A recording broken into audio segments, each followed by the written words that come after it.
Still haven't subscribed yet? Do it, do it, do it, do it.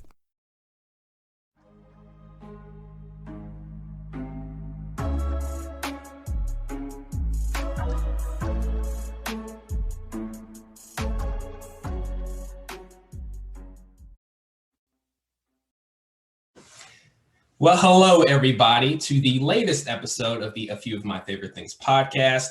We definitely had a lot of episodes this season, a lot of good episodes. And for this episode this week, we're going to go back to a favorite topic of last season, which was sports. Obviously, with last season, we had Nate Barker come on the show. And when we had him on for the shoes episode for this season, we also talked about sports as well, along with DeMarion Williams. It was a great conversation. But, we just had to do just a solid sports episode. And I was just thinking to myself, who would be the best person to talk about sports with? And, with the person I'm bringing on the show for today, Devan Fink, he is something and really just someone that comes to mind just in the realm of sports, especially baseball. And, I had the chance to meet him at the conference that I met Brody and Nathan, people who came on the show last season at Yale Newharth Free Spirit and Journalism Conference.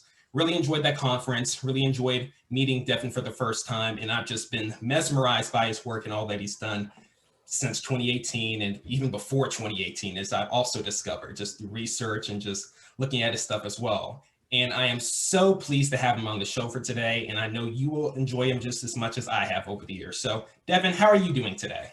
I'm doing great, Garrett. It's great to be here. I'm very honored to be on your podcast and excited to talk sports and baseball, and appreciate the kind words about my qualifications. Hopefully I'll live up to those lofty expectations. I'm not too worried about that at all. And heck, this isn't even your first rodeo. You've definitely been on your fair share of podcasts, radio shows, things of that nature. So this should be like a cakewalk for you. Well, yeah, no, I certainly hope so, and excited to just kind of talk about whatever's on your mind sports-wise. Of course. And before we get into that sports-wise part of the conversation, I just want to go into a little bit about yourself. I see the Dartmouth flag in the background. So how about you tell the folks a little bit about what you're doing right now in school? Yeah, no, so I am currently a sophomore at Dartmouth College in Hanover, New Hampshire, very small rural town, kind of in the middle of nowhere. So it's kind of difficult to get to. Let's just put it that way. But I'm currently double majoring in quantitative social science and government. So my first major is more along the lines of like statistics, and they let you choose a social science to focus your statistics into. And so I'm going to do econ there, and then kind of added a gov major kind of on the side. So I'm kind of doing a little bit of everything. I'm trying to combine it in the 538 major, I guess is one way to put it, between the statistics, the government, the economics. And so, that's kind of what I'm doing up here, and obviously involved in a lot of things, right, for the school newspaper and on the sports section, and involved in our sports analytics club. And, I've just really enjoyed my time here at school, even considering the circumstances of COVID. Hey, that's just absolutely great to hear. And with that sports analytics club, if I'm not mistaken, you took a statistics course back in high school. AP, got a 5 on all those exams. You're not even trying to flex, but you aced everything. So how would you say that's been for you? Has it been interesting? Is it like high school, completely different? Yeah, no, I think it's been good so far. I've taken a couple interesting. I took the intro statistics class here, which was a lot more difficult than the AP stats in high school, because there was more calculus involved with kind of calculating some of the areas that you just kind of get the sheet in AP stat to do. And then in other classes for my major, like right now I'm taking a data visualization class, so that's not really like hardcore statistics, but it's also like gaining these tools that you're going to need to do if you want to go into statistics or data science. You need to be able to express the data, show the data, communicate the data in some sort of way, and show your findings. So that's been a great class. And then they've got a lot of other exciting offerings like game theory and upper level statistics. They even have a class in sports analytics that you can take as part of the major. So there's just like a whole new world of just very small parts of statistics that I think you kind of touch on a little bit in AP Stat, but obviously like it branches out and you get a lot more of the of the picture once you go to college. And that's kind of why you go to college, just to specialize a little bit more in something that you enjoy doing. So I feel like I've gotten that experience so far, and I'm going to only continue to get it over my next few years. And that's great to hear. So I can definitely tell that you've enjoyed and stayed busy during your time at Dartmouth. And just before the start of this quarter, y'all are in the quarter system, as you just told me before the interview started. I know you had a kind of a special thing going on for yourself. So care to tell the audience about that? Yeah. So one of the, unique parts about Dartmouth is we actually go to school in the summer following our sophomore year for those 10 weeks. So it's the same length as all the other quarters. But the idea is that it's really a good chance to bond with your class. And because the school year is mostly, during the winter, or at least in the New Hampshire winter, because of how early it starts and how late it goes. I mean, it snowed here on Friday. So they want to give you an opportunity to experience the outdoors and everything during, nice weather. And so because you're there in a summer quarter, you take off one of your other quarters to kind of replace it during your sophomore or junior year. And so last quarter I took off and I interned at Creative Artists Agency, which is a big talent agency. They represent movie stars, they represent musicians, and obviously athletes. And I worked in their baseball division doing statistical analysis for their baseball agents to help them with the offseason and contract negotiations. That sounds extremely interesting. And really with the statistical part of it, with helping those agents and things of that nature, what was the most interesting and engaging part of that experience? I without, getting too deep into the details, but it was just like the freedom, I think, that they gave me to explore whatever I really wanted. Obviously related to the players that they have, but they really just allowed me to kind of do what I had been doing more in the public sphere, but just like for them, and get access to more information and insights because, we can, we work with the players. So we have the players' insights at the time, whenever we want, basically. And so I think it's just a really unique experience being part of that. And I really just enjoyed the freedom, the ability to be just very creative and kind of pave my own way, so to speak, there. Yeah. And something I'm curious about is, as it relates to baseball, this definitely isn't the beginning of what you've done. Obviously, you have your website that you started years ago, Cover Those Bases, as well with your writing for FanGraphs over the last few years. In your mind, how has those things kind of culminated to where you were really in the last couple weeks ago? Or would you say, how has that internship that you had at the beginning of this year kind of been the thing that's kind of helped put what you've done in the past in perspective and really helped you become a better journalist, a better statistician, things of that nature? Yeah, I think one thing for sure is like when you're writing about baseball, whether it's for any sport or really anything, right? Like you're kind of an observer, right? Like when I do statistical analysis articles, I observe kind of what has happened. I can, make inferences on like, oh, the player's doing this different or the player's doing that different. But, I can't just go ask, a certain player like why the data looks like this or why he's throwing this pitch more often. And so I think it's the same, but it's different because you're on the inside. Rather than being an observer, you are working with data, but you also can get those sort of insights from the players themselves and us on the agent side. And then when you're on the team side, you can get them from the players themselves, but you can also get them from, the other internal front office tools that they'd have. So I think just having had the experience doing it from the outside and being more of an observer really helped me, go on more on the inside and actually see what it looks like behind the scenes. And there were a lot of places where I was just like, oh, like that's very interesting. I would have probably never considered that if I was going to write an article about player X. So I thought that was just like a really unique way of where I took my skills and then was able to apply them kind of in a more meaningful way than just kind of writing about it from the outside. Something I'm curious about as well is, with this experience, has it made you want to shift your focus in the way you approach baseball? Or do you want to think, hey, I want to go back and be able to talk on Twitter without having to do something like an NDA or something? What has it been like for you in that regard? Yeah, in some ways, like it was easier to not be on Twitter. But then when I got back on Twitter, like I realized how much I missed it. Like in the moment, I think when I was doing the internship, it was more like, totally makes sense to give up Twitter for this. And then when I got back, I'm like, wow, I love interacting with readers. But I guess like, my career goal, I think, is to work in baseball in some capacity. As much as I love writing and doing analysis, there's nothing more exciting than being able to impact the game like firsthand and in a meaningful way. And I think that's I think been my career goal for a long time. And the writing I just look at as a way to, show my work, communicate my skills, because communication is so important, and just kind of leverage that into a potential position inside the game one day. Whether that works out that way, I don't know. But having had the experience where I worked for an agency for like 4 months and, literally did impact the game, at least in a small way, I felt like it was proof that it is transferable. And that was really exciting. And I think it really just excites me even more about the future possibilities. And hey, that's really cool. And no matter what you decide to do or what path baseball leads you into, I know that you'll be very successful in whatever you do. I appreciate that. That means a lot.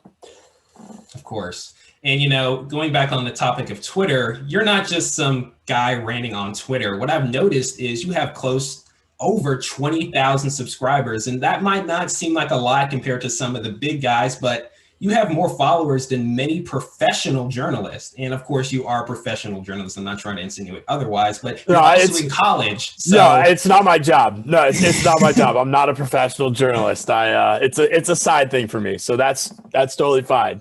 Yeah. But what I mean is, especially considering so many factors, such as your age, as well as the fact that you're in college, how did you end up with 20,000 followers on Twitter? Yeah, no, I mean, I think it's a combination of a lot of things. Number one, I'm just addicted to the app. I mean, my parents say all the time, you got to get off Twitter. Like, you got to get off Twitter. You're always on Twitter. You're always tweeting. You're always reading tweets. And obviously just interacting with people on Twitter, being active helps grow your followers. And then I think from there, it kind of compounds, right? Once you get a few followers, it's easier to get more followers because, people retweet your tweets, people like your tweets. And I think when it kind of starts compounding and like you see some growth, you start to just see even more growth on top of that growth because of just like the way in which tweets can spread. So, I mean, I think it's a combination of a lot of things, and that's definitely part of it. But also, I've had Twitter for like 9 years. So, like, I first logged on like in like 2012, and I think that's a big part of it. And for a while, like, follower growth was very limited, but over time, it just gets easier to continue to grow. And so, obviously, I really appreciate all 20,000 people who follow me, and I do my best to interact with whoever tweets at me. And I think that's a big part of it too, is like just kind of being a man to talk to anyone,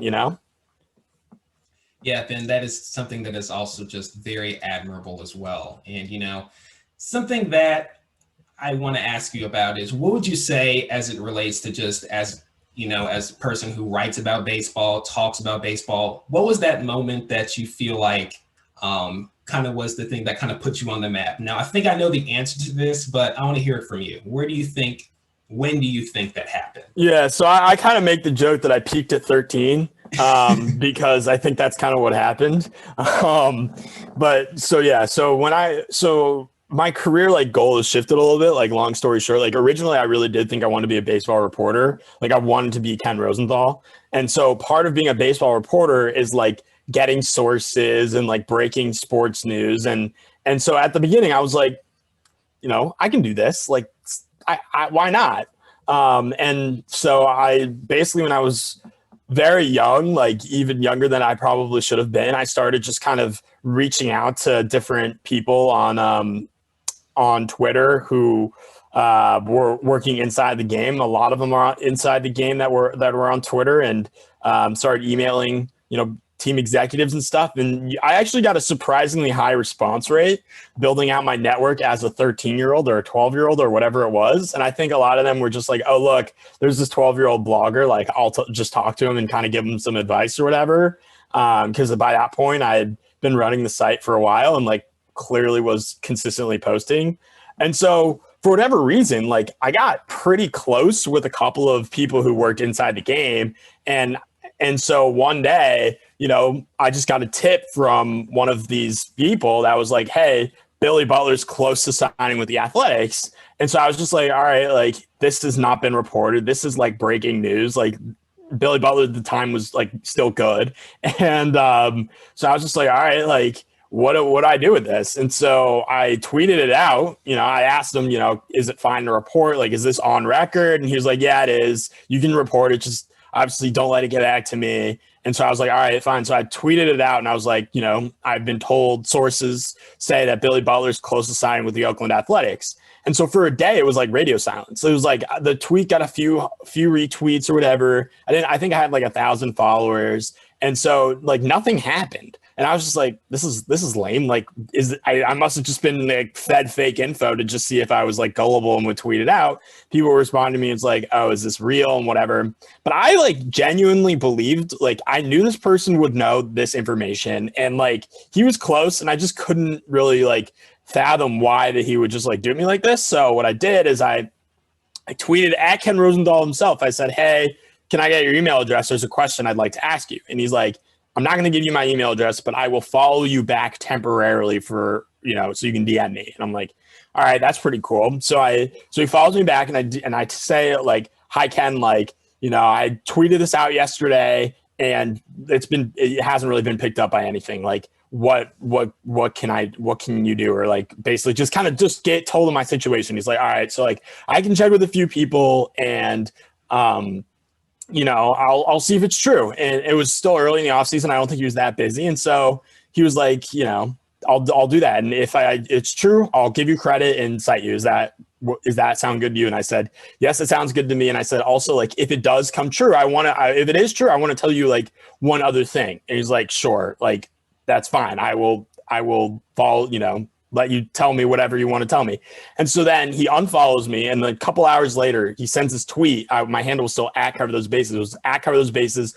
Unreal. Congrats. Next tweet was sources, Billy Butler close to signing with the Oakland Athletics. First reported by at Cover Those Bases. Ken follows me back and says, you know, what did you want to say? And I was like, I didn't want to say this at the time because I didn't think you would believe me, but I'm 13 and I'm 13 years old. I'm a huge fan. I love your work. I've been blogging for 2 years for my own blog. Like, I didn't want to tell you this because I really wanted you to like believe that I wasn't just like lying to you. And he was like, well, you know, there you go. And, you know, another reporter who was also very young, who I worked with for a while, Robert Murray, he reported the details of the signing. And the two of us got on MLB Network for an interview. And it was my peak when I was 13. And that's what kind of got me on the map, I would say. Of course. And if I'm not mistaken, it also led to other things, such as appearing on NPR with Scott Simon, a host of other interviews. So, you know, I don't think you quite peaked at 13, but I think you hit a proverbial puberty of sorts. I don't know. Yeah, no, I mean, look, in a lot of ways it was luck, but you know, it was the craziest week of my life. That's absolutely for sure. Just everything was blowing up. I was just like, wow, this is so cool. How did people, I guess, within your immediate circle, friends, family react when they found out about that? So yeah, it kind of blew up at school. Like I was, you know, like I was at Luther Jackson Middle School and like they did this like side-by-side comparison of like me, Robert Murray, and like Ken Rosenthal. And one of the lines was like education. And so like Ken Rosenthal, like University of Pennsylvania alum, you know, Devan Fink, Luther Jackson Middle School. So the school like saw that and like put me on like the morning announcements and all this sort of stuff. And it's funny because I did the interview for MLB Network at 11 a.m. on like a Thursday. So, you know, where would I be at 11 a.m. on a Thursday? At school. So my mom literally picked me up from school and I did the phone interview to MLB Network from the parking lot outside Luther Jackson Middle School. Wow. So, you know, and so like everyone was, you know, friends, family, it was kind of, everyone was just kind of like freaking out and really supportive. Obviously, like they just thought it was the coolest thing and it just kind of made it rounds among my friends and among my family, obviously. Of course. And hey, that's pretty cool. And, you know, obviously with what's going on now, I would say that with where you are at your career, I'd say that even though that I don't know what happened to my voice, sorry, but You're good. I would say even though something of that along those lines doesn't happen often, I feel like in many ways that's something that's quite impressive, and it's still something that's just quite awesome to see. And even when I was just, doing research and things of that nature on you, it's just like, wow, this is like really impressive. And wow, you like never mentioned this when we like first met. So yeah, I mean, like I talked a lot about it then, but I think it a little bit, it's kind of embarrassing at this point. Like my voice is like 4 octaves higher. And also like I was this 13-year-old kid, like, part of it too is like Matt Vasgersian, on the show said like, oh, I bet this kid had a, connection with his like through his family or something. So the first thing 13-year-old me does when he gets on MLB Network is corrects the record. And I said, no, I did this myself. It wasn't a familial connection. Like, how can I talk about that? Like, it's like, I was 13. Like, I didn't really like know what I was saying or doing or like,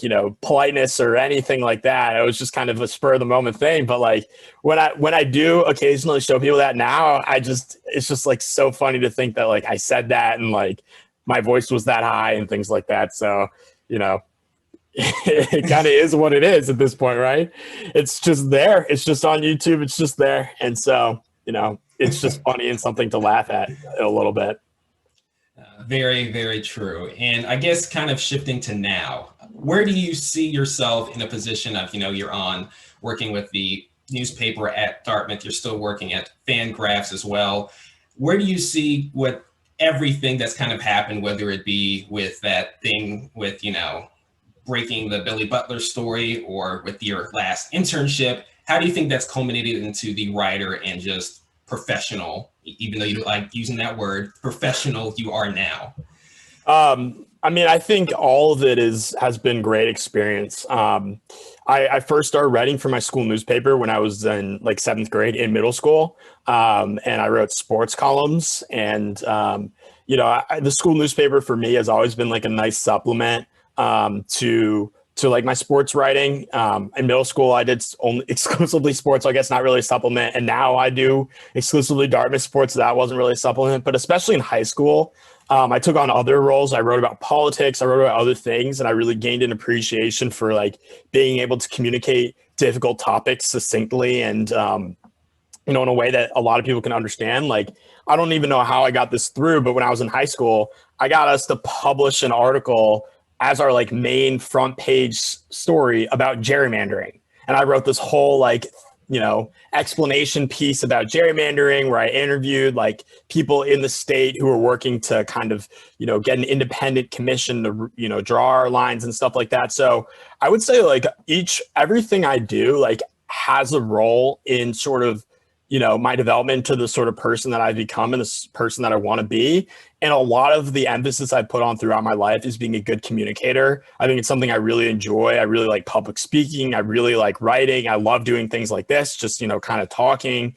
And so I think I really am a communications oriented person who can also like understand the math side of it. Like, I'm not a math genius by any sorts of the imagination. How some people can just like calculate things in their head, right? You can give them like, that's not the sort of person I am. I don't have the math mind in that sort of way, but I can understand it and then communicate it, which I think is a really important tool that I've been able to develop kind of through the writing and through my interests. Well, you got a 5 on your AP calculus exam, but anyway, I'll say this. That was because of many hours of studying. I preferred the humanities and the social studies exams way more than the math exams. Stat might be an exception, but that calculus exam was not easy. I'm going to have to just make the record straight on that one.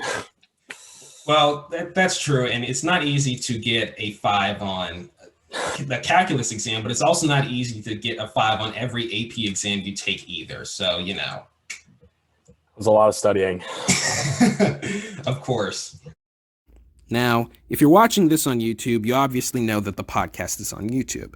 But also, this podcast is on other platforms, such as Apple Podcasts, Anchor, Spotify.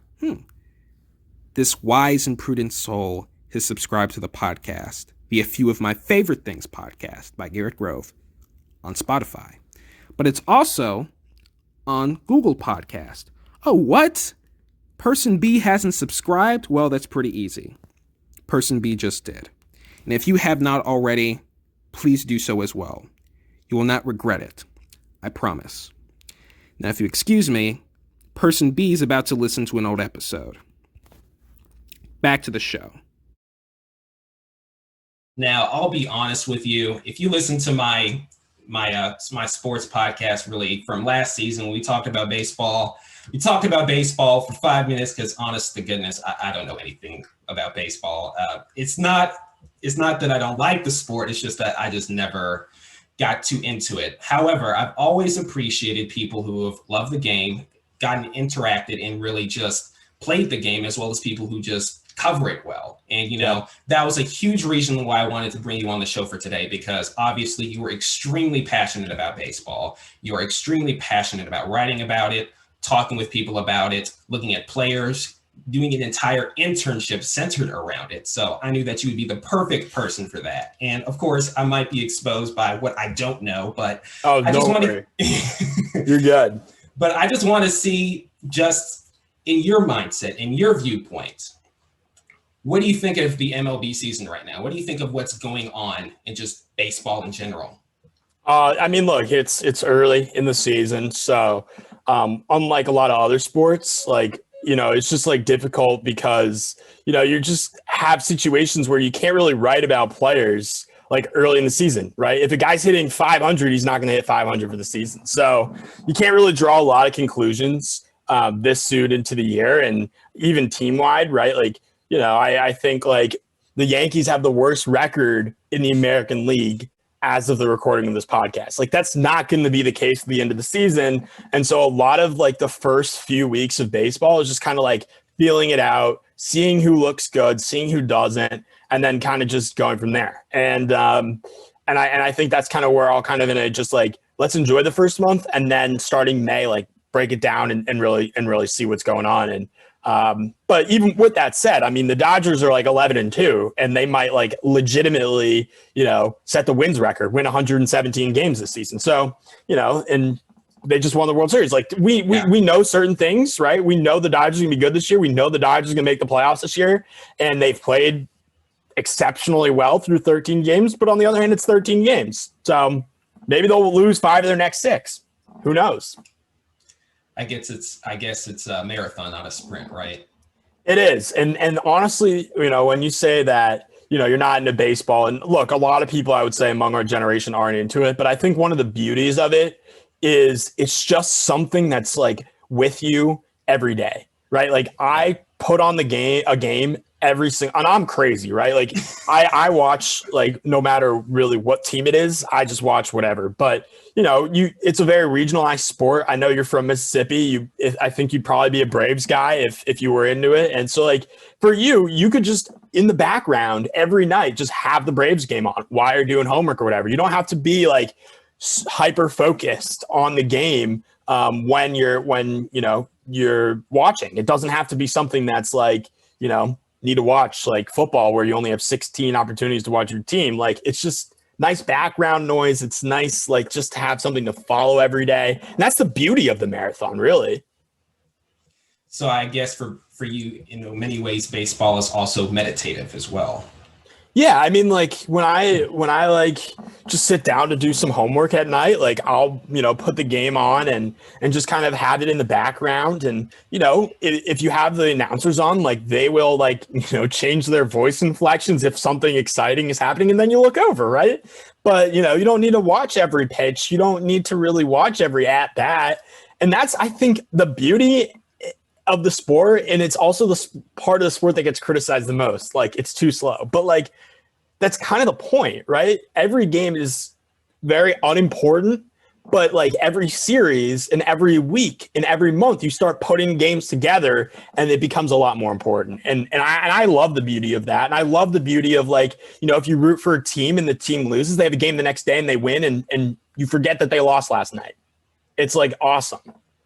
And you're a football fan, you got to just dwell on that for a whole week.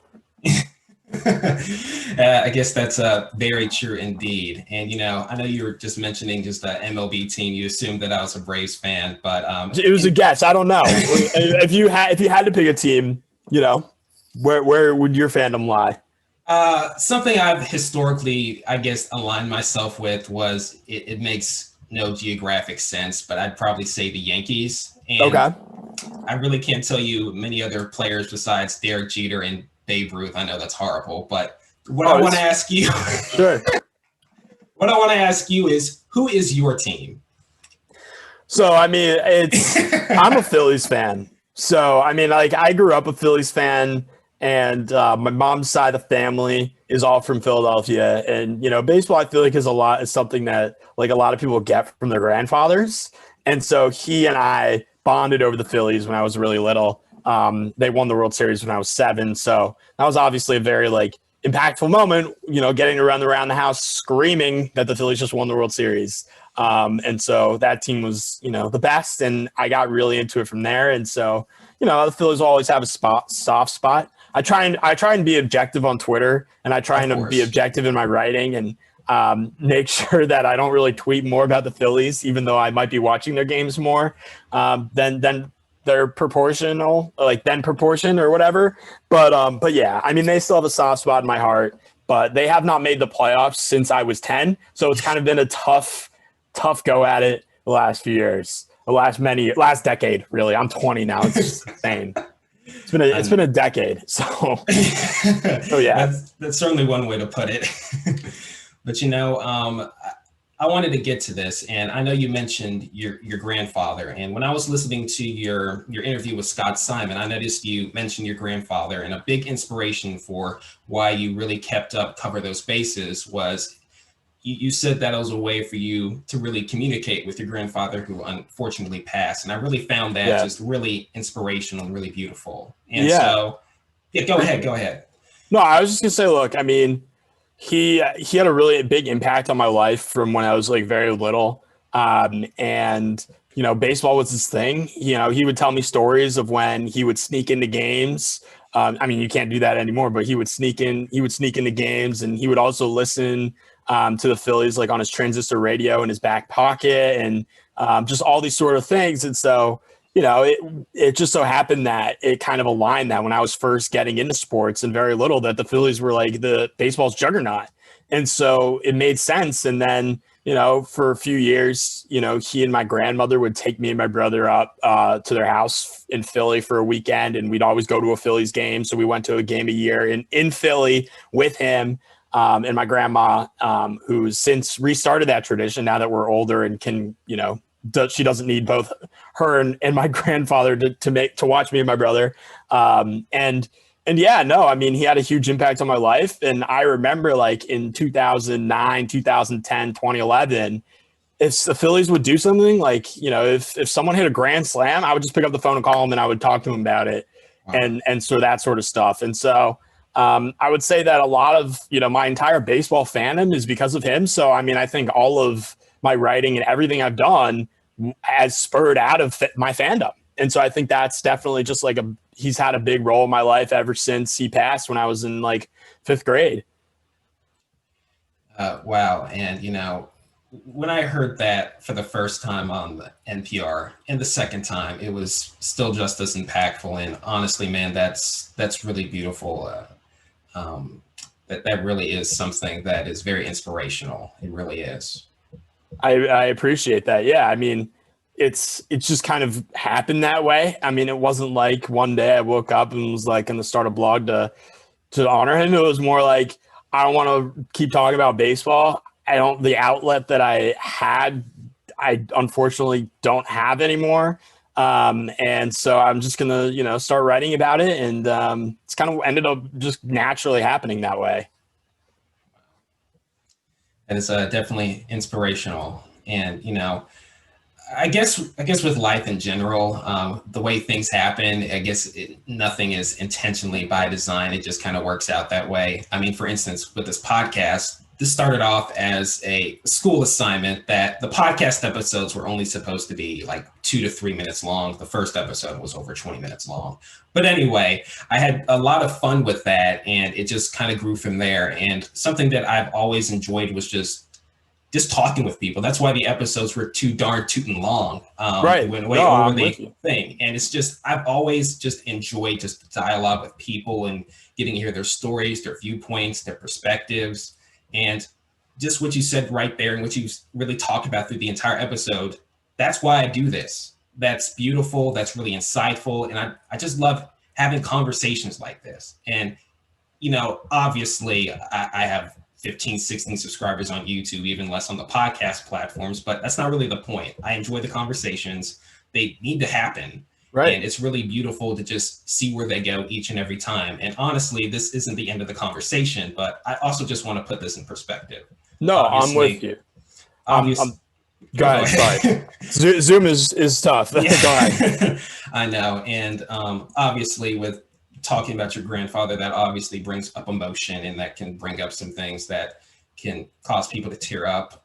But I really do appreciate you opening up with that. That's really beautiful, and that's really adds to this conversation more than I think you can possibly know. So I really appreciate you sharing that. Yeah, of course. I mean, I think, you know, in some ways, like it's been a while, right? Like it was 9 years ago now. And so, you know, every day, like, you know, it's like you think about it, it's kind of there subconsciously that like, oh, I'm watching the Phillies. And, you know, some days you think more specifically like, oh, you know, man, like I would love to go to another game with him, or man, I would have loved for him to see my blog and all of this sort of stuff. But I think for a lot of it, it is just kind of built into the subconscious at this point, which makes it kind of easier to talk about. You know, it's just part of who I am. And I really like that, you know, and I really like that aspect of it. I do too. And I guess another question I was just also just really dying to ask, just in the realm of sports as well, is, are you also just, I guess, an undercover football fan? You have a second sport that you just absolutely love, don't care about any sports, you just kind of a mixture of everything, you know, everything about sports essentially. Where would you put yourself at? So yeah, I mean, I am very my calendar is the sports calendar. I mean, I grew up in a very sports centric household. My dad's a big football guy. I was actually born in San Francisco. So while I get Philly from my mom's side, I've got a lot of California on my dad's side. And he lived in San Francisco when Montana, Rice, and Young won all the Super Bowls. So of course, he is a diehard 49ers fan. And he wanted to make sure that his kids, you know, and my brother is a Dolphins fan, and we have no idea why, but he wanted to make sure we were diehard Niners fans as well. And I am. So I'm a weird mix, but to answer your question, like directly, like, yes, I watch sports. I love sports. It is the best form of entertainment. It just makes you think about, like, you know, humans are throwing a ball 100 miles an hour, or, you know, finding an open receiver 40 yards down the field and hitting them on a dime, or, you know, skating, you know, across ice and, you know, stick handling and doing all these things. They're skating while they're doing all of that, and, you know, hitting half court shots. I mean, when you watch, you almost lose the sense that these are humans, and it is mesmerizing in a lot of ways, that how freakishly athletic our athletes are. And that's why it's just so entertaining, because you think, wow, like, that's just another person who's doing this. This is just unbelievable. I mean, could you imagine trying to hit a 95-mile-an-hour fastball, let alone hit it 440 feet dead center, and then get to try to round the bases and do that like 40 times a year, because some guys do? Like, it's just so much fun. It just really is so much fun. Hello, everybody. I hope you're doing well. In the future, we're not exactly doing too hot right now. And here's the reason why. If you do not subscribe right now, the world will end by the time the next episode is posted. If you've already subscribed and clicked the notification bell, I really appreciate it. And so does the rest of the world. But if you have not subscribed to this channel, The weight of humanity rests on your shoulders. And what you need to do is obvious. Subscribe and hit that notification bell.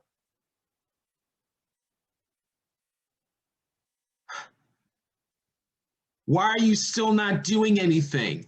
I can clearly see that you still are actively choosing not to subscribe to save humanity.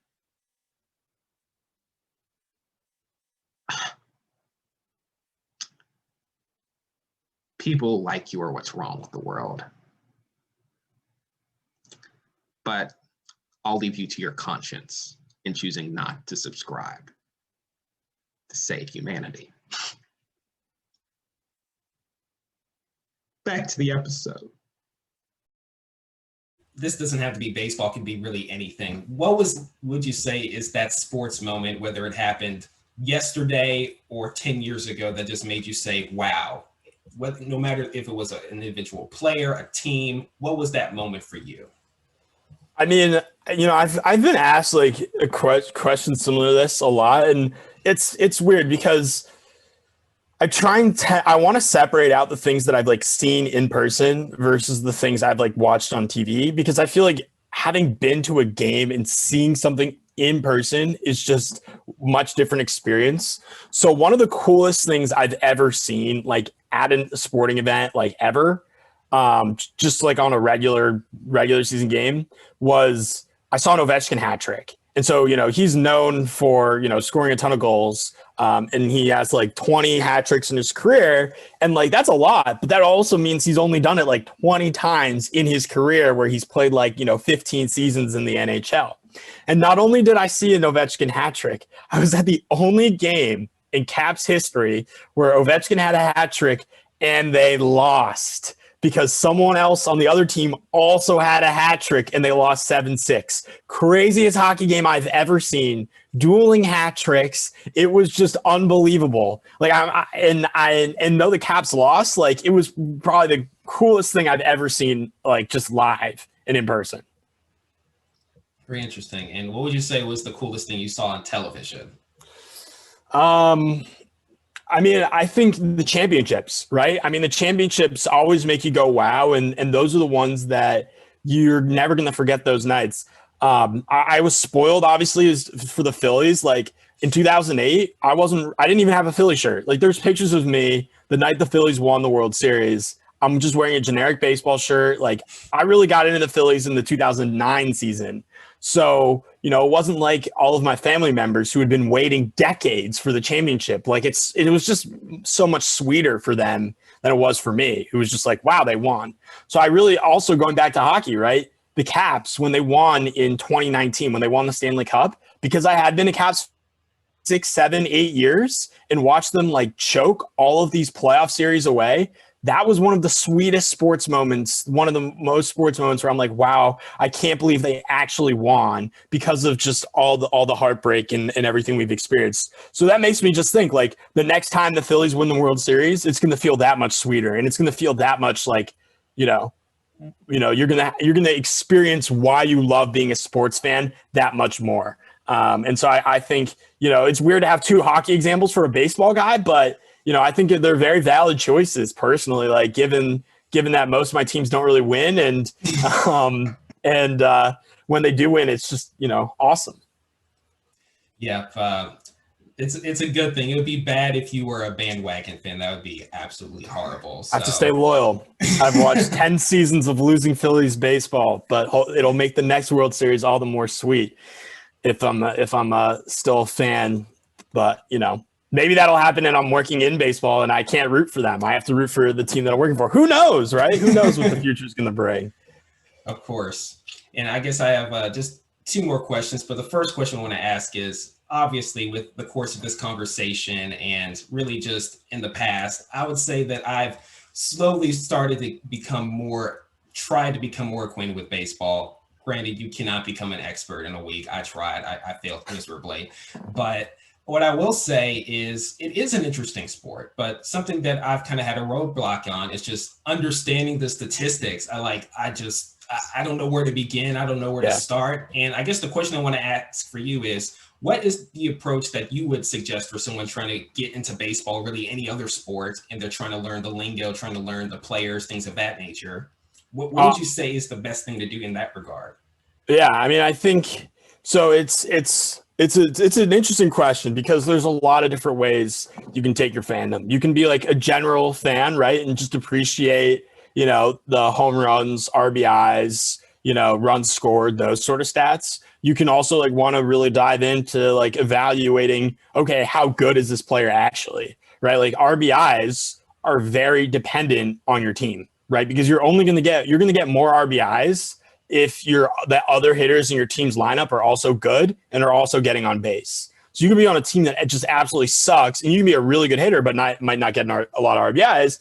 But from a fan's perspective, like the question is always like, do you want to be a fan that appreciates the true value of a player, or do you just like counting, instances of where he drove runners in who are on base? Because there's value in just tracking that and enjoying that, right? I'm not going to tell anyone how to be a fan. But I think if you're just starting out, at least from a baseball perspective, like for hitters, there's what is called the triple slash line. It's their batting average, their on-base percentage, and their slugging percentage. And then that's just basically like three very basic stats. Batting average is like, how many times they get a hit out of how many times they're at bat. On-base percentage is how many times what percent of the time they get on base, so including walks and hit by pitches. And then slugging percentage kind of measures power by looking at like total bases, where singles worth 1, doubles worth 2, triples worth 3, home runs worth 4, and dividing it by the number of times they were at bat. So it's like if you hit a home run, that's kind of like, more valuable. And so a really, really good proxy for how good a hitter is to take their on base and add it to their slug and create what's called OPS, on base plus slugging. And that'll just be a one number that accounts for how often they get on base and how much power they have. And so that's a really good place to start for hitters. And knowing that, like, okay, if a hitter has like an 800 OPS, he's good. If he has like a 900 OPS, he's elite. And if he has a 1,000 OPS, he's Mike Trout, basically, best player baseball. And then I think on the pitching side, right, same thing. Wins, like a lot of people don't really like to use wins that much because, again, it's very dependent on your team. It's actually totally dependent on your offense, right? Like you could allow one run in a game, right? You could lose and you could get a loss because your team didn't score any. Like, how is that your fault? It's not. So I think, not completely. I understand there's the counter argument. They allowed one run, but you pitched a good game and, it is what it is, right? You didn't get the support. So for pitchers, I think a good place to start is ERA, right? It's just the amount of earned runs, so non-error, right? If defense makes an error, those aren't counted. It's the amount of earned runs they allow per 9 innings. So better guys have lower ERAs. And then I think also like good stats to look at for pitchers individually are strikeouts and walks. And it seems very, very simple. Like, okay, yeah, we should be looking at guys who get a lot of strikeouts and guys who don't walk a lot of guys.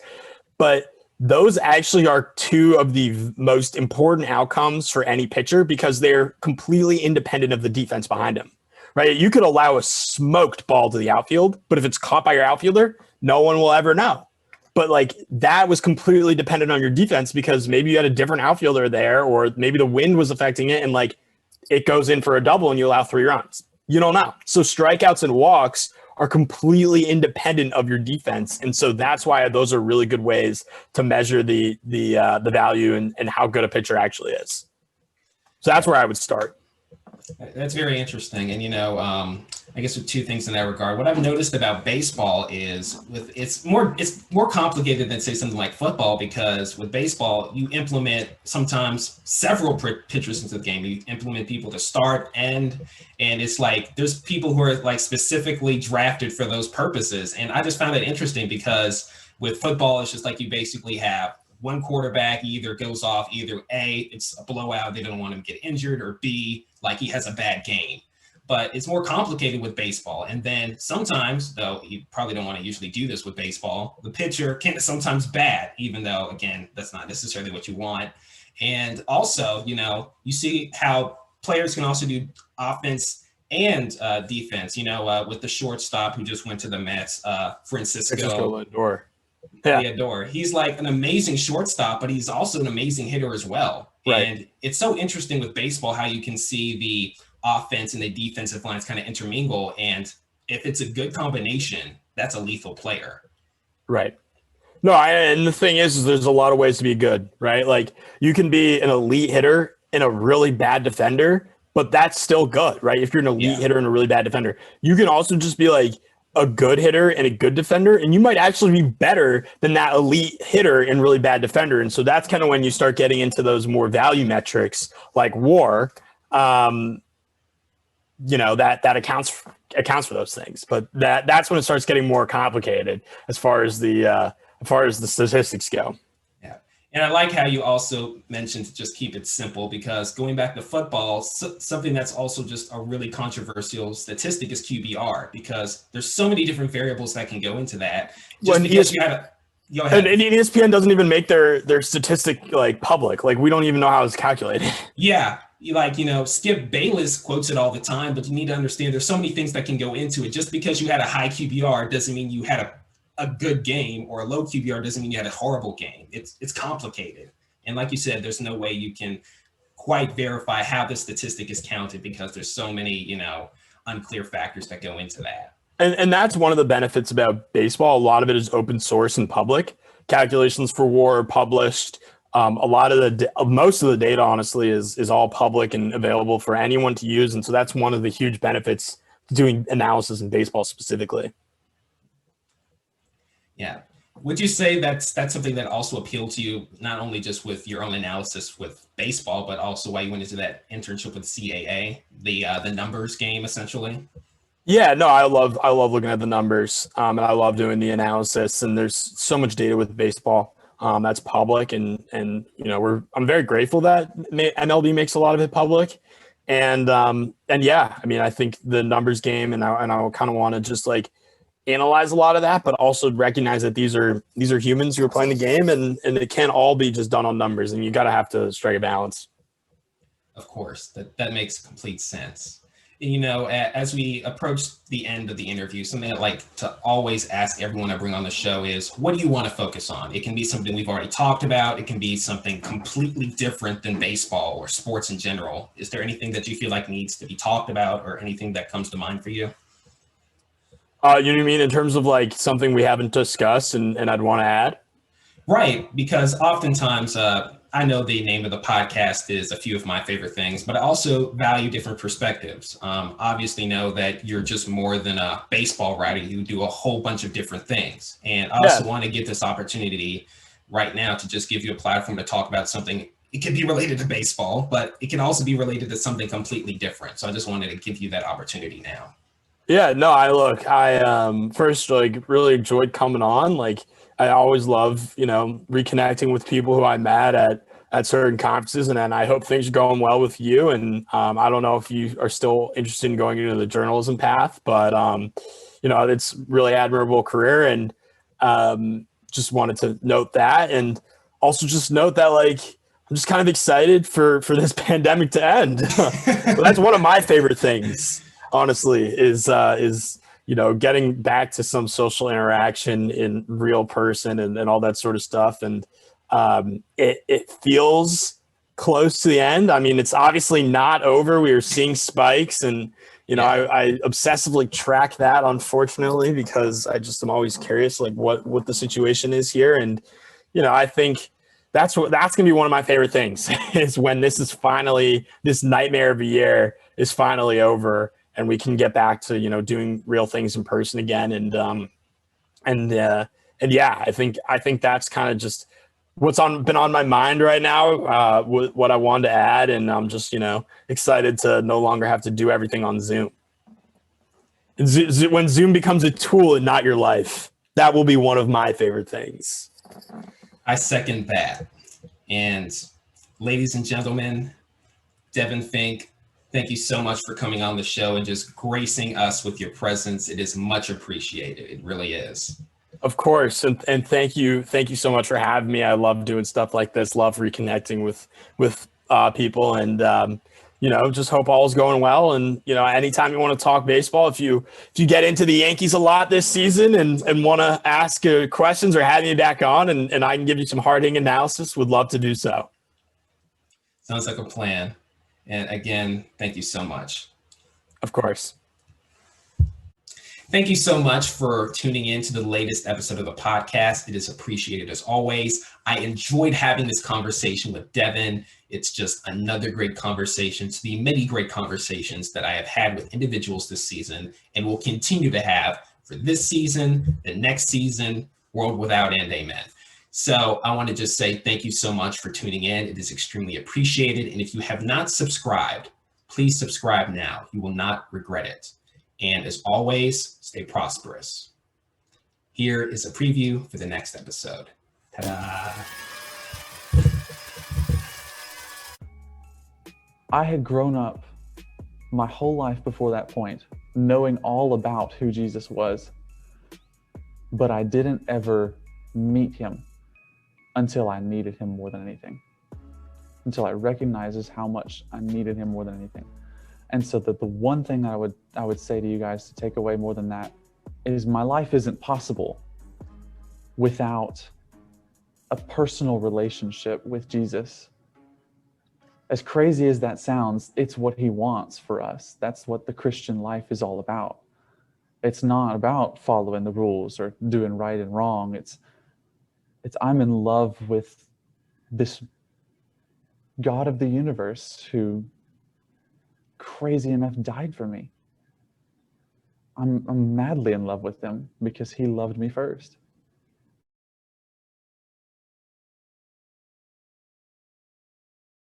Hello, this is Garrett from the future. Frankly, between the posting of this episode and the next episode, I haven't become any more of a baseball guy. But dang it, because of your inaction, humanity is going to strike out. Does that not mean anything to you?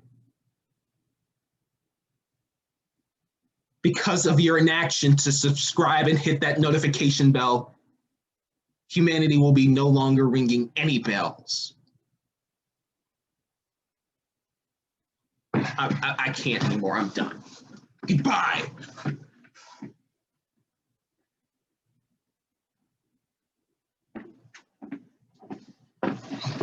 Well, shoot, if that doesn't work, nothing will.